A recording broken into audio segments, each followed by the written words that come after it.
Welcome to the Leadership Window podcast with Dr. Patrick Jinks.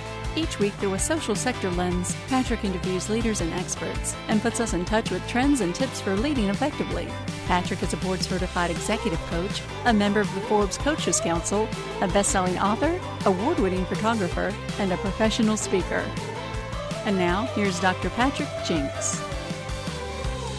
Happy spring, boys and girls. Sorry for the delay. It's been a while since we had an episode. This is episode 133 of the Leadership Window. Glad you're along. Yeah, excuse the delay.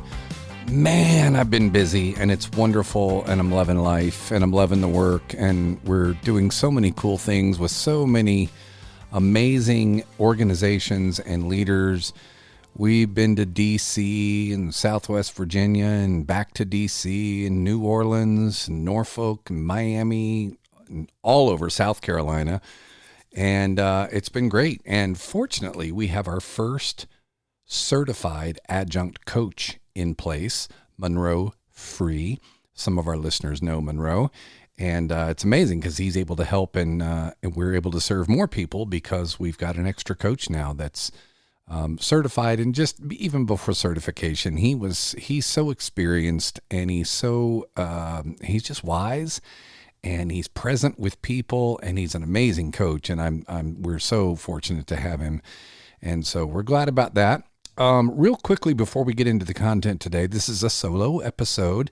We do have some amazing guests that are going to be coming up here over the spring and summer. But today is that day when I just kind of pause and share with you some things that are coming up regularly in my coaching work, things that are on my mind, just sort of some frameworks that I thought I might be able to help you with as you think through how you're leading your teams and your organizations. But just I don't do this very often, but I want to pause and take the time to share with you a few of the things that the leader's perspective can help you and your organization with. If you are a nonprofit organization, we can absolutely help you with strategic planning. And all I will say about that, other than we've done a ton of these and with a lot of success, is that we take a unique approach to strategic planning. We do everything through a coaching lens. So if you're curious about what that means, how do we do strategic planning with a coaching approach? Give us a call, shoot us an email. Go to our website at theleadersperspective.com and check us out. Reach out to us. If you're any organization, you're in any sector, you're leading a team or you're part of an executive team, there's a lot of things that we can do to support you in your work. We do executive coaching. I am a board certified executive coach, and we have a certified adjunct coach as well. We do senior leadership coaching, so individual one-on-one coaching with members of leadership teams. We do systemic team coaching. I'm also a certified practitioner of systemic team coaching, and that is really a different animal. That's where we're coaching your system through the team that is in the system. We coach the team through its leaders. We coach the leaders both one-on-one and in teams to help team with their purpose, their co-creation, their synergy. How is the whole greater than the sum of the parts? How are they functioning on all cylinders and just helping the team be a team? We do culture mapping inside an organization, helping your organization's team determine the culture it wants and articulating that so that it can practice the culture that it wants. We do employee engagement metrics and manager coaching along how they drive employee engagement. And we now, of course, have the Organizational Leadership Coaching Training, or OLCT, and that is online, on demand. It's a 30-hour coaching training course that you can take to advance your coaching skills, gain a credential, and gain 30 hours of required training toward board certification. This program is approved or accredited by the Center for Credentialing and Education to serve as required training hours toward board certification. So if you or a leader in your organization is interested in learning how to apply a coaching discipline, check us out, theleadersperspective.com. And on to today's content. The advertisement is over now, but we don't do that much on the show, letting people know who even are we. We're a leadership coaching company. So I just wanted to take an opportunity and remind folks of that. In my coaching practice, I find several what I call transitions to be of particular challenge for leaders. And if you know me and have worked with me, you know I love frameworks, and I think it helps people have reference toward what they're trying to achieve. And I'd like to share with you 4 particular areas that come up in my coaching, might inspire you. You might be able to identify with some of these spaces, plot yourself on the continuums. I'm going to share 4 continuums with you. This will make sense in a moment. The first continuum that I find leaders struggle with, particularly early on in their leadership role, is the continuum from performer to leader. Or to be more specific, to move from being the high individual performer to being a high impact leader. And it is a tough transition. Many of us came up into leadership roles because we performed well in our functional areas. We coach, obviously, a lot of nonprofit leaders. We have nonprofit leaders who were great fundraisers. And so we said, let's make them the resource development director, or maybe a CEO. People who were great in finance, people who ran programs very effectively. They were super in the marketing field. Whatever that was, they performed at a high level. And now they're in a role of leadership. And it's one thing to have the functional expertise and talent. If you're a great fundraiser and now you're leading a fundraising team, that seems to make plenty of sense. It's great. It's a great asset to have. But when you are a leader, you're being paid to lead, not just raise money. So where's the leadership part of it? How are we developing the people that we lead? How are we exerting influence on the system, the function, the organization, the individuals on the team? Those are leadership tenets.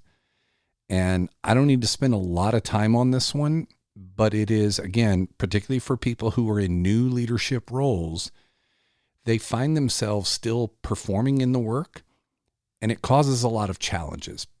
One example, when I'm still in high performer mode, I'm probably not going to be as effective a delegator to my team. But in a leadership role now, my job's not to do it all. My job is to lead people towards success. How am I helping to develop them with new skills, new opportunities, increased competence, greater autonomy, more connection to the work? I can never develop a team of leaders if I'm still in performance mode only, and I'm just another member of the team performing some of the work, or worse, all of the work. And the team then doesn't really have a lot of relevance because I'm doing everything. So one of the things that we say is it's easy to delegate things you don't want to do, or that you're not good at, or that shouldn't be on your plate. What's more difficult to delegate are things we do like doing, things we are good at, things we like on our plate and we think might be appropriate on our plate. Because then the question is, well, who gave me the opportunity to develop those skills? And how will my team members ever learn and grow into these roles if I just continue to do everything and not delegate to them the opportunity? In fact, one of the things we say about delegation is delegate opportunity, not task. If it feels like a work dump on somebody, hey, I need you to do this because I need it off my plate, so I need you to handle this, that's a work dump. That's delegating a task. But if I'm inviting my team members and team leaders to take initiative, to grow their responsibility, to take leadership of something, That's a different ask. I'm almost delegating significance to them. So that's just one of those transitions, is moving from performer to leader. You say, well, how do I make the transition? You start by having a leadership plan. Think about this. As a performer, you have a to-do list. I need to submit the budget by Thursday. I've got a meeting on Friday with so-and-so. I've got a prospect call on Monday. I've got to work on this. I've got to do that. We keep our to-do list either in Outlook or on a piece of paper or a whiteboard, something. But where's the leadership to-do list? Where are we planning activity around leadership delegation, around vision casting, around shared leadership, around holistic communication, around assertiveness? What's our to-do list around those things? We hear leaders say all the time, I need to be a better communicator as a leader. Well, great. Where are you going to start? What's the to-do list around that? So it's a different thing. It's a different job to be from performer to leader. Now, in a small organization, and even in some large ones, you might not have the luxury of just moving from performer to leader where you get to ditch the performance. You may still have to carry a portfolio of work on your own in addition to leading other team members. But there still has to be some kind of shift. Otherwise, we've changed your title, given you a promotion, maybe even a raise, but we might have set you up for a position that you weren't fully prepared for and that you're not growing in. So for leaders of leaders, your question is, how do you help your leaders move from high performance to high impact leadership? So that's transition number one, from performer to leader. And it doesn't all happen. You don't flip a switch on Friday night and then Monday morning you walk in, you turn the switch back on and suddenly we're leaders.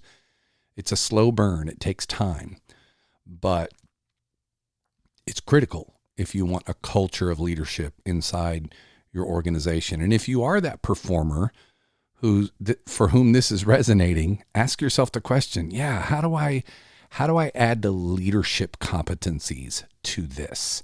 How do I grow as a leader? How do I practice as a leader? What are my drills? What are my practice modes? When are my next opportunities to apply what I'm learning and what I'm trying to learn as a leader? So, things to keep in mind. Here's the second of the 4 transitions or continuums I'd like to share with you, and it's related. And it's the continuum from invitation to expectation. This is closely related, but it's a little bit different. And in this one, I like to talk about this on 3 levels, 3 steps in the continuum from invitation to expectation. And here's what we're referring to. We're talking about leadership initiative. So I coach a lot of CEOs who have vice presidents or directors that they want to see those directors take more leadership initiative, to step up and lead, to step out, to be courageous, to even to make mistakes, or to just step out there and lead. I'm still feeling like I'm having to push my leaders and I'm having to do for them and I'm having to this and that. So there's 3 levels on which leaders can develop other leaders. The first level is the competence level.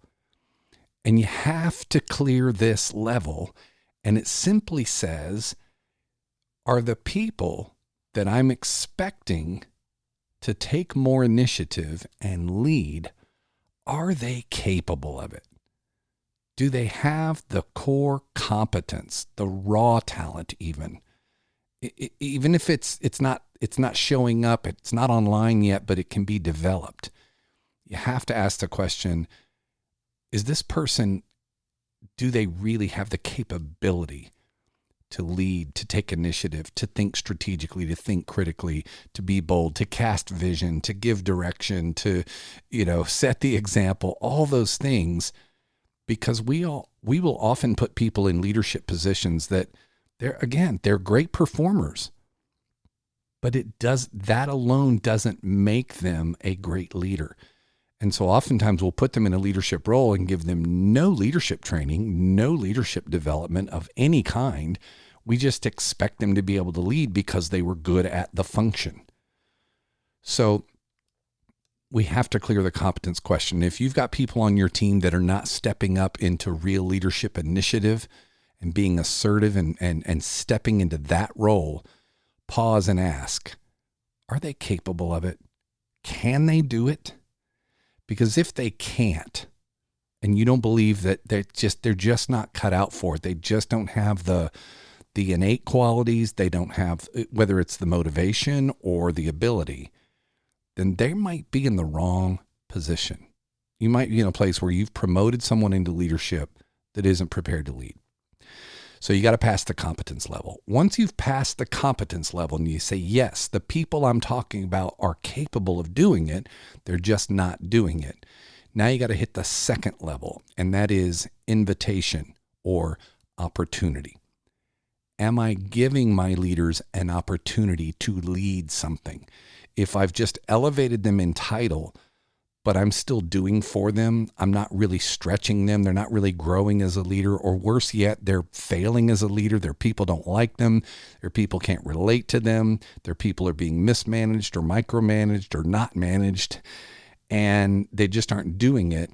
Well, the question is, have you given them the opportunity? Again, we're back to delegating opportunity, delegating leadership, delegating significance. Are you inviting them to lead? The third level that you really want to get on is the expectation level.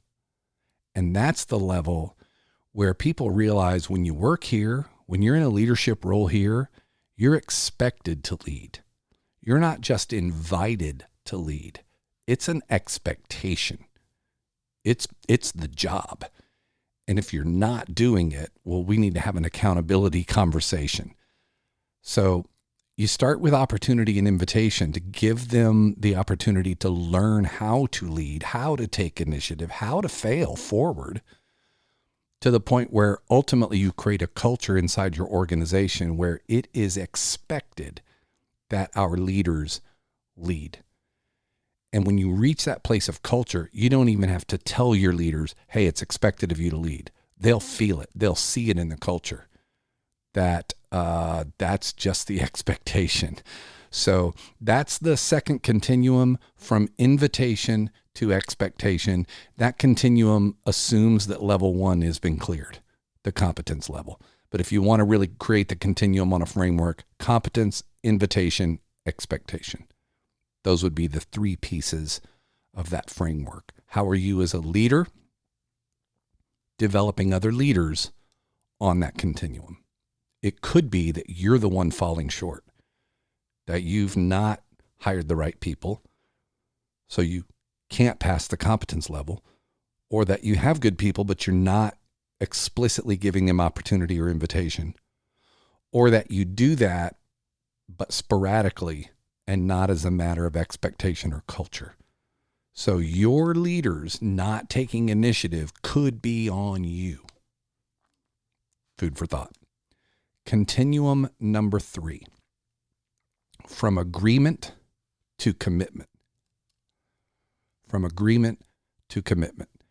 This is somewhat semantics, but it is more than semantics.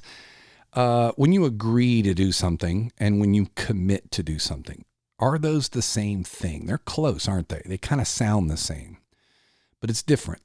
And the way that it happens most often, where it doesn't go beyond agreement, is in a team meeting where you're talking about something and you say, we need to do such and such. And everybody nods their head and agrees. I agree. That's a good idea. Let's do that. But you walk out of the meeting having never assigned commitment to it. There's no specific assigned, okay, we are going to do it, and here's the first step we are going to take. And let's check back in on that next week and see where we are, right? We go from agreement to commitment. I hear it one-on-one too. I'll hear coaches. I actually learned this from my coach, Dr. Jim Smith. Well, he was so good at this. I think I may have shared this before, but I'll share it because it's just so inspiring. He will listen to a coachee on a call say things like, yeah, I think I probably need to start thinking about getting some more training for my team. And he will say, oh, that sounds really good. Can I reflect back the words I just heard? Oh, sure. Well, I just heard, I think I probably need to start thinking about maybe getting some training. Are you hearing these words that we're talking about? Lots of agreement. Yeah, I think I probably need to. Okay, I think, not I know. Probably, not certainly. Need, not going to. Think about, not do. Those are the words that we use often because we think that agreement is going to give us that rush, that feeling. Yeah, I think I probably need to start thinking about getting more training for my team. And so he'll reflect those words back and they'll say, oh, yeah, no, yeah, I hear you. No, I definitely need to start. I definitely need to start getting more training for my team. And he'll say, wow, that's closer. That sounds good. You definitely need to? Yes, I definitely need to. So what's the action on that? What's the commitment? Just saying I need to is acknowledgement of the need, but where's the commitment? You see where this goes? There's agreement. The coach and the coachee both agree that a need exists, that it would be a good thing, that they should probably start thinking about it. But where's the commitment? And so he'll push it until it gets to the point of, no, I'm going to, right? And he'll say, yeah, when are you going to start on that? What's that look like? What's the first step? When is that going to happen? How do we follow up on our next coaching goal? How do we know we're getting there? And so it's really the push toward that commitment. And it happens in teams too. You'll hear things like, hey, it'd be a good idea to do this, or we got to start doing this better, team. Everybody agrees. Everybody nods. Yeah, all right, we'll start doing it better. But nobody walks out with any new behavior or action commitment. And then comes the phrase that you've heard a million times. Guarantee it. Probably guilty of being the one who even says it. I know I have. And that's this phrase. Well, we talked about it. Yeah, we did. Where is it? Well, I mean, I don't have it. We talked about it. And that's it. And the reason it's not done is because we talked about it. We agreed on it, but we didn't articulate commitment. I've shared about the word accountability many times on this show. It's two words, account and ability. It's the ability to account. Well, commitment increases the ability to account. Let me say that again. Agreement doesn't help the ability to account. It's just agreement. It's just a cognitive affirmation of something, an acknowledgement of something, a nodding of agreement. But a commitment creates an expectation, and that increases the ability to account. And if you want to frame it in a way that maybe you're more familiar with regard to accountability, it helps hold people accountable, right? I've had people tell me, hey, give me a deadline, please. I need that accountability. If you just give me something and let me just work on it, I don't have the discipline. I'll procrastinate. I'll put it off. But if you give me a deadline, I get a target to shoot for, I'll get it done. That's why deadlines are accountability boosters. They boost the ability to account. So I think enough said on that. Move from agreement to commitment. Think about your next team meeting and watch real closely to the language and ask yourself, of all the things you talk about in your next team meeting, at the end of it, ask, what action did we just commit to? And is it really framed in the form of a commitment? All right? So there's continuum number 3. Continuum number 4 is kind of a new one for me that I'm working on refining. And what I've done is I've taken Dr. Peter Hawkins' continuum on this, and I've expanded it just a little bit based on my own experience. So Dr. Peter Hawkins is a world-renowned guru in systemic team coaching. And I've done a lot of learning from him. I've gone through one of his programs. I'm in another one right now. It's a global practicum on this stuff. And one of the things I really picked up from him was we talk about we want a high-performing team. But he said, is that really what you want? or is it a value creating team that we want? So I'll say more by adding 2 more dimensions of that continuum. So his continuum is move from high performing team to high value creating team. I want to put 2 steps below that to help you think about this, not only from a team standpoint, but from an individual standpoint. For me, the continuum starts at busyness. I'm busy. I'm doing a lot of things. I get to work, and from 8 o'clock to 5 o'clock, there's no idle time. I am busy. I am doing reports, and I'm sending out emails, and I'm just working. I'm printing this, and I'm having this meeting and that meeting, and I'm doing things. I'm busy. Okay, and that's a good thing. You want your people busy. You don't want them sitting around twiddling their thumbs. But busyness is just the very beginning of the continuum we're talking about. Because the next level is, okay, I'm busy, but am I productive? Is my busyness producing something tangible, something I can see or define? Am I producing a document? Am I producing a framework? Am I producing a curriculum? Am I producing a product? Am I producing a new strategy? Am I productive? Does my busyness produce? And if you think about just those 2 steps, you can see the difference. You've seen people who were busy. I've had people in leadership roles going back to my organizational leadership days, busy, but not productive. It's like, I see the busyness. I'm working on this. I'm working on that, but you never see any product. So you got to make that step. The next step is high performance, high performing. So I'm busy. That busyness is producing, and I'm producing at high levels. I'm either producing at speed or at scale, and maybe even on budget. So I am not just a producer. I'm a high performing producer. There are salespeople, and then there are high producing, high performing salespeople. And that's great. It's a 3rd level. Sounds better than the first 2, doesn't it? But then there's that final one that Dr. Hawkins introduced to me, and that is, okay, you're busy, you're producing, you're performing at a high level. Is it creating value? And for whom? What is the value that high performing productivity is creating for your key stakeholders? What value do your various stakeholders need from you? You might be highly performing and productive, but in just something that you want to do, something your organization has just always done. Maybe there was value in it 10 years ago. But if you paused to think, is that really where our primary energy and bandwidth should be? Is it still producing the kind of value that our stakeholders rely on and expect most from us? Is it a trade-off?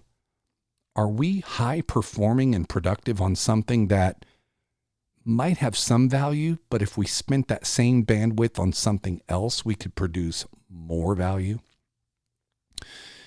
They do that in a manufacturing environment. If they produce widgets and gadgets, they have to figure out which one's more profitable. Should we produce this many widgets and this many gadgets? Should we get out of the gadget business altogether? Is there more value and more profit in selling gadgets over widgets? The same applies to the bandwidth we put in our work, even when it's not that tangible. Is what we're doing, even if it's high performance and high talent showing, is it high value creating? Go to your strategic plan, your departmental plans, your individual work plans, your own portfolio of work and where you spend your energy and your bandwidth, and ask that question. Is what I'm doing right now creating the most value I can create? Or could I create more value by shifting what it is we're working on? And you can't just ask that question every 5 years when it's time to update the strategic plan. You have to constantly be asking that, and asking that of your team. And it goes back to delegations. Go back to the first performer to leader. How is your delegation creating value for you, for the person being delegated to, and for the organization? Is it creating value? So, I'm going to close with a question. And that is, what transition are you working on? I like to call this from good to better. Right? All of these are good. Being a performer is good. But if I'm a leadership role, being a leader is better. Agreement is good, but commitment is better. Invitation to lead is good. Expectation is better. Busyness and productivity are good. Performance and value creation are better. What transition are you working on? Fill in the blanks. Here's the coaching question I'll leave you with. We are moving our team from blank to blank. What's the continuum that you're on? And how are you leading yourself, your team, or your organization through that continuum? How are you leading yourself, your team, or your organization to an articulated next? That's the leader's perspective for this time around, at least this leader's perspective. I hope it's helpful to you. Hope you have some context around it. You can relate in some way. Listen, if I can ever be of support to any of you, shoot me an email, patrick@theleadersperspective.com, or reach out to us through our website. That's it for now. Lead on.